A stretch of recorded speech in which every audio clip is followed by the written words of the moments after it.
खबर लखनऊ से है, जहां 11 अगस्त को उन्नाव जनपद के गांव पिलाई में दबंगों द्वारा की गई मारपीट के कारण मौत के आक्रोश में समाये सुरेश यादव के घर पहुंचे एमएलसी रामचंद्र प्रधान ने कहा कि जानकारी मिलते ही मुकदमा दर्ज करा चुका हूं, कोई अपराधी बच नहीं पाएगा और आज भी कोतवाल को बुलाकर बता दिया है कि यदि मामले में लुईपापोती करके पीड़ित परिजनों को न्याय से वंचित रखा तो मुझसे बुरा कोई नहीं होगा। विधान केसरी कार्यालय पहुंचे विधान परिषद सदस्य श्री रामचंद्र प्रधान ने बताया कि 27 और 28 जुलाई को दोनों दिन सुरेश ठाकुर योद्धा के साथ गांव के ही कुछ लोगों ने मारपीट की थी तथा दोनों ओर से थाने में तहरीर दी गई थी, लेकिन पुलिस ने मुकदमा दर्ज नहीं किया और 14 दिन बाद सुरेश ठाकुर की अचानक मृत्यु हो गई, जिसका कारण चोट लगना बताया गया है। 11 जुलाई को विधानसभा सत्र होने के कारण मृतक के परिजनों से मुलाकात नहीं कर सका था। जैसे ही मुझे पता चला तो 11 जुलाई को ही संबंधित कोतवाल को मुकदमा दर्ज कर दोषियों को गिरफ्तार करने के निर्देश दिए थे, जिसमें मुकदमा भी दर्ज हो गया और अपराधी जेल भी जाएंगे। लेकिन अपराध करने वाले कान खोल कर सुन ले कि भाजपा सरकार में बिना किसी भेदभाव के कार्रवाई की जाती है। मुख्यमंत्री का स्पष्ट निर्देश है कि दबंग किसी भी जाति या धर्म का हो, इस तरह की घटना को अंजाम दे तो उसको बख्शा नहीं जाएगा।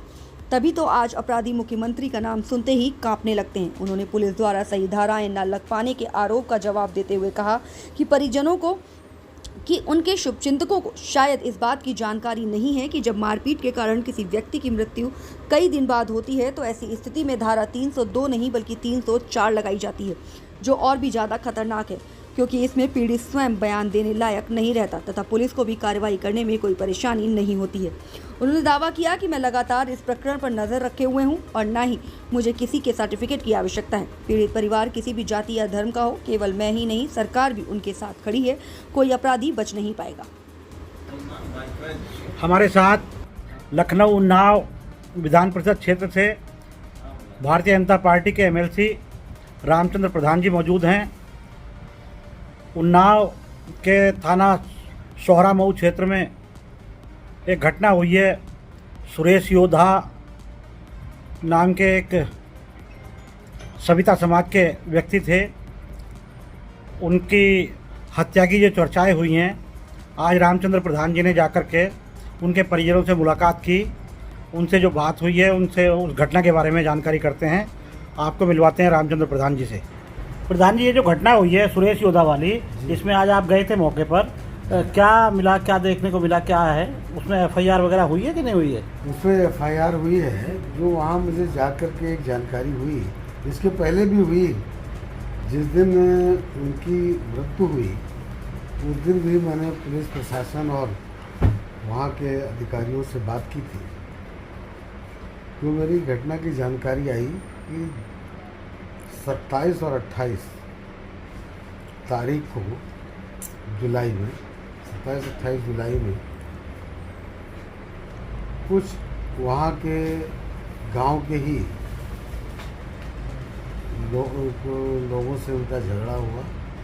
कुछ बातचीत कहा सुनी में, उसके बाद उन लोगों ने उनके साथ मारपीट की और मारपीट करने के बाद वो घायल हुए 27 को, और 28 तारीख को पुनः उनकी पिटाई कर दी उन लोगों ने और बुरी तरह से मारा।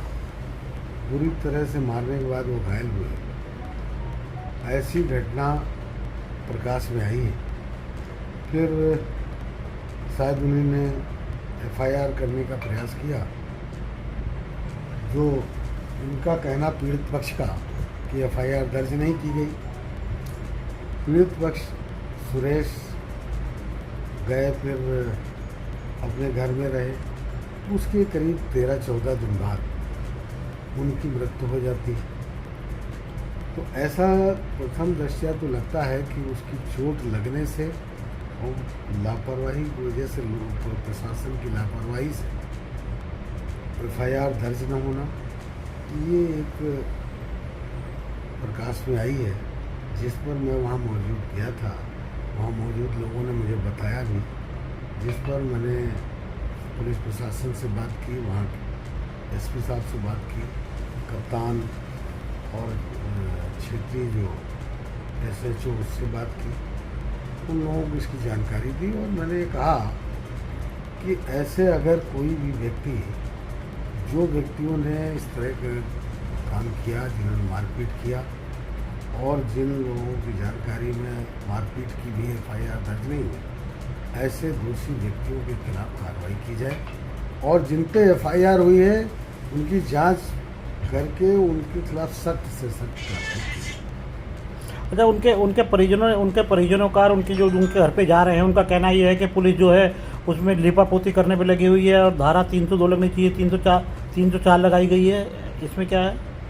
देखिए, ये तो क्योंकि वो पीड़ित परिवार है तो स्वाभाविक है, हमारी भी संवेदनाएं उनके साथ हैं, लेकिन कानूनी प्रक्रिया को पूरी तरीके से नहीं जानते हैं। 302 और 304 धाराएं अलग अलग हैं और 304 क्योंकि उस समय 302 घटना से कुछ मारपीट और मृत्यु के बीच में कई दिनों का गैप है।